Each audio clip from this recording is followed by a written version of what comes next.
ভূপেন হাজৰিকাৰ নামত যদি গোটেই অসমখনৰ নাম এটা হয় তেতিয়াহ'লেও চাগে অসমীয়া মানুহে মানি ল'ব। ডিব্ৰুগড় এয়াৰপোৰ্ট এটা দিয়াটো ভূপেন হাজৰিকাৰ কাৰণে একেবাৰে বহুত ডাঙৰ সন্মান এটাও নহয়। শ্ৰমিকসকলৰ দুৰ্দশাৰ ওপৰতে তেওঁ বেছিকৈ গান গাইছে। অসমত কোনেও এইটো বস্তু দেখুৱাই দিব নোৱাৰে যে ভূপেন হাজৰিকাৰ নিচিনা এনেকুৱা কোনো মানুহ জন্ম হোৱা নাই যি কেতিয়াও চৰকাৰক সমৰ্থন কৰি ৰাষ্ট্ৰৰ ছাপোৰ্টত কিবা কৈছে। তেওঁ সদায় এণ্টি এষ্টাব্লিছমেণ্ট কথা কৈ গৈছিলে, এণ্টি এষ্টাব্লিছমেণ্ট। সাংঘাতিক ধৰণে হিন্দু মুছলমানৰ কথা হ'লে কাৰণে মনটো বেয়া হৈ আছে। মই আপোনালোকক এটাই কথা কওঁ, ডিব্ৰুগড় এয়াৰপোৰ্টটোত যাতে কোনো প্ৰাইভেট কোম্পানীক নিদিয়ে, সদায় প্ৰাইভেট ছেক্টৰতে যাতে প্ৰাইভেট ছেক্টৰলৈ নাযায়, পাব্লিক ছেক্টৰতে যাতে সদায় থাকে, তাৰ কাৰণেও আজিৰ বিধানসভাই একেলগতে প্ৰস্তাৱটো পঠিয়াই দিব লাগে বুলি। সংকীৰ্ণ অৰ্থৰ অসমীয়া নহয়, কিন্তু অসমৰ প্ৰত্যেকটো জাতি, অসমৰ প্ৰত্যেকটো জনগোষ্ঠী, অসমৰ প্ৰত্যেকটো ধৰ্ম, অসমৰ প্ৰত্যেকটো বৰ্ণৰ প্ৰতিজন মানুহ, পাহাৰৰ মানুহ, জনজাতি মানুহ, শ্ৰমজীৱী। আটাইতকৈ ইণ্টাৰেষ্টিং কথাটো চাবচোন, তেতিয়াহ'লে এইটো খুব দৰকাৰী কথা হ'ব। আজিৰ দিনটোত তেতিয়া যেতিয়া বাহিৰৰ পৰা আমাৰ বন্ধুবিলাক আহে, বিখ্যাত মানুহবিলাক যেতিয়া আহে, তেতিয়া আমি জালুকবাৰীত থকা ভূপেন হাজৰিকাৰ স্মৃতি সৌধটোলৈ লৈ যাবলৈ বেয়া পাওঁ। ডিব্ৰুগড় এয়াৰপোৰ্ট এটা দিয়াটো ভূপেন হাজৰিকাৰ কাৰণে একেবাৰে বহুত ডাঙৰ সন্মান এটাও নহয়। ভূপেন হাজৰিকা এনেকুৱা এটা ডাঙৰ ব্যক্তিত্ব যে ভূপেন হাজৰিকাৰ নামত যদি গোটেই অসমখনৰ নাম এটা হয় তেতিয়াহ'লেও চাগে অসমীয়া মানুহে মানি ল'ব। গতিকে মই এটাই কথা ক'ব খোজোঁ। দ্বিতীয় কথাটো হ'ল যে এয়াৰপোৰ্টটোৰ নাম দিলে ভাৰতৰত্ন গোপীনাথ বৰদলৈ এয়াৰপোৰ্ট যিটো হৈছে আমাৰ ৰৰৈয়াৰ, সেই এয়াৰপোৰ্টটো যেনেকৈ পিছত আদানীক দি দিলে, আমাৰ ডিব্ৰুগড় এয়াৰপোৰ্টটোত যাতে কোনো প্ৰাইভেট কোম্পানীক নিদিয়ে, সদায় প্ৰাইভেট ছেক্টৰতে যাতে প্ৰাইভেট ছেক্টৰলৈ নাযায়, পাব্লিক ছেক্টৰতে যাতে সদায় থাকে, তাৰ কাৰণেও আজিৰ বিধানসভাই একেলগতে প্ৰস্তাৱটো পঠিয়াই দিব লাগে বুলি মই ভাবোঁ। এতিয়া একচুৱেলি ভূপেন হাজৰিকা সম্পৰ্কে বহুত কথাই আলোচনা হ'ল। ভূপেন হাজৰিকাক আমি কিয় অসমৰ 3জন বা 4জন অসমৰ আটাইতকৈ গুৰুত্বপূৰ্ণ মানুহৰ ভিতৰত এজন বুলি ধৰোঁ। খুব এনেকুৱা কম শিল্পী থাকে যাৰ সৃষ্টি আৰু এটা জাতিৰ ৰাজনৈতিক আৰু সামাজিক জীৱনৰ যিটো আকাংক্ষা, এছপিৰেশ্যনছ একলগ হৈ পৰে। ভূপেন হাজৰিকা তেনেকুৱা এজন মানুহ যি অসমীয়া জাতিৰ আকাংক্ষা আৰু ভূপেন হাজৰিকাৰ গীতৰ আকাংক্ষা সেইটো একাকাৰ হৈ গৈছে, আৰু সেইকাৰণে ভূপেন হাজৰিকা অসমৰ এজন আটাইতকৈ বৰেণ্য মানুহ। ভাৰতৰ স্বাধীনতা আন্দোলনৰ পাছত যিমান অসমীয়াৰ জন্ম হৈছে, বোধহয় তাৰ ভিতৰত এজন অত্যন্ত সৰ্বশ্ৰেষ্ঠ অসমীয়া হ'ল ভূপেন হাজৰিকা। বিংশ শতিকাৰ হয়তো আটাইতকৈ সৰ্বশ্ৰেষ্ঠ অসমীয়াজনৰ নামেই হয়তো ভূপেন হাজৰিকা। আৰু ভূপেন হাজৰিকাৰ নামেই আচলতে স্বাধীনতাৰ পৰৱৰ্তী সময়ত অসমৰ বাহিৰত পৰিচয়টো ভূপেন হাজৰিকাই আছিলে। বাহিৰত অসমক পৰিচয়টো অসমীয়া মানুহক জানিছিলে, অসমক জানিছিলে বাহিৰৰ মানুহে আচলতে ভূপেন হাজৰিকাৰ নামেৰে।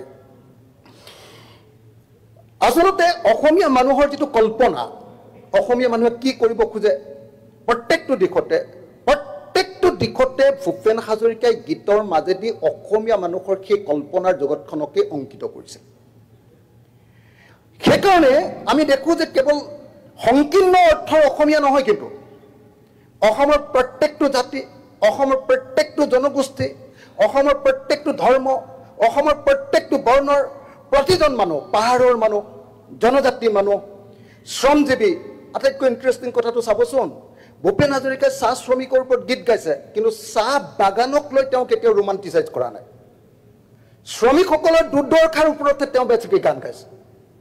অসমত কোনেও এইটো বস্তু দেখুৱাই দিব নোৱাৰে যে ভূপেন হাজৰিকাৰ নিচিনা এনেকুৱা কোনো মানুহ জন্ম হোৱা নাই যি কেতিয়াও চৰকাৰক সমৰ্থন কৰি ৰাষ্ট্ৰৰ ছাপোৰ্টত কিবা কৈছে। তেওঁ সদায় এণ্টি এষ্টাব্লিছমেণ্ট কথা কৈ গৈছিলে, এণ্টি এষ্টাব্লিছমেণ্ট।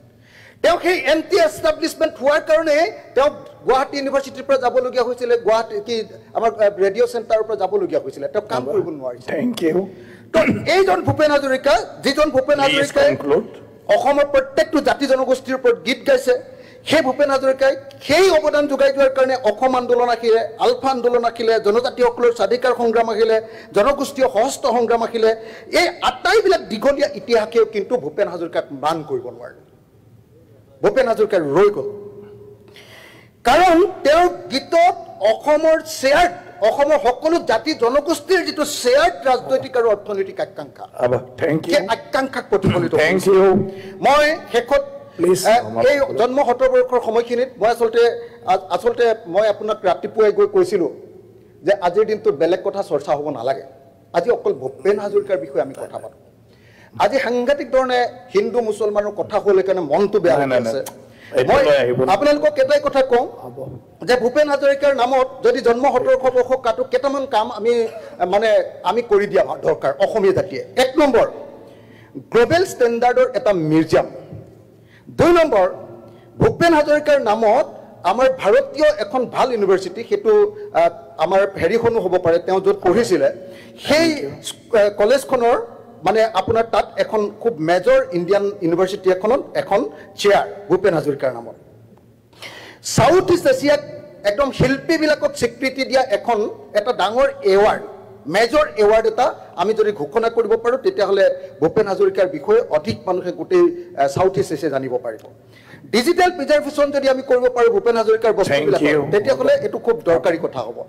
আজিৰ দিনটোত যেতিয়া বাহিৰৰ পৰা আমাৰ বন্ধুবিলাক আহে, বিখ্যাত মানুহবিলাক যেতিয়া আহে, তেতিয়া আমি জালুকবাৰীত থকা ভূপেন হাজৰিকাৰ স্মৃতিসৌধটোলৈ লৈ যাবলৈ বেয়া পাওঁ, কাৰণ আজিৰ দিনটোতো ভূপেন হাজৰিকাৰ স্মৃতিসৌধটোত একো নাই।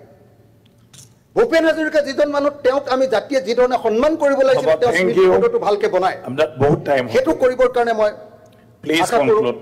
ৰাজনৈতিক ক্ষেত্ৰত এতিয়া যদি মই লাষ্ট এটা বাক্য ক'ব খোজো, লাষ্ট এটা বাক্য প্লিজ, মোক প্লিজ, চবে 10 মিনিট 15 মিনিট কৈছে মোক, আৰু 1 মিনিট শেষ কৰি দিছোঁ। লাষ্টত এটা বাক্য, আপোনালোকে সকলোৱে দেখিছে যে 3জন কালচাৰেল দৈন অসমৰ আধুনিক যুগৰ, জ্যোতিপ্ৰসাদ, বিষ্ণুৰাভা আৰু ভূপেন হাজৰিকা, এই 3জনে এহাতেদি জাতীয়তাবাদী, এহাতেদি ৰাষ্ট্ৰীয়তাবাদী, এহাতেদি বিশ্ব নাগৰিক, আৰু এহাতেদি গোটেইকেইজন লেফটিষ্ট। আকৌ দেই লেফটিষ্ট, গোটেইকেইজন বামপন্থী। আকৌ আজি এই ভূপেন হাজৰিকাৰ আবৃত্তিয়ে জীৱন জুৰি তেওঁ জড়িত হৈ আছিল। সেইকাৰণে ভূপেন হাজৰিকা এই 3জন ব্যক্তি, যিকেইজন মানুহ, তেওঁলোক এই 3জন মানুহে অসমৰ গোটেই হেৰিটোক হেৰি কৰে। আমি কিন্তু ৰাজনীতি কৰিবলৈ গৈ ভূপেন হাজৰিকা শিঙিমাৰীৰ বেঙেনাতকৈ কম দামী বুলি কৈছিলোঁ, শিঙিমাৰীৰ বেঙেনাতকৈ কমৰ দাম বুলি কৈছিলোঁ আমি ভূপেন হাজৰিকা। কিন্তু সকলোৱে জনা দৰকাৰ যে সেইজনে ভূপেন হাজৰিকা যি 1972 চনত the Berlin International Festival of Political ছঙত ভাৰতীয়বিলাকৰ ভিতৰত প্ৰথমবাৰৰ কাৰণে ৰিপ্ৰেজেণ্ট কৰিবলৈ সক্ষম হৈছিলে।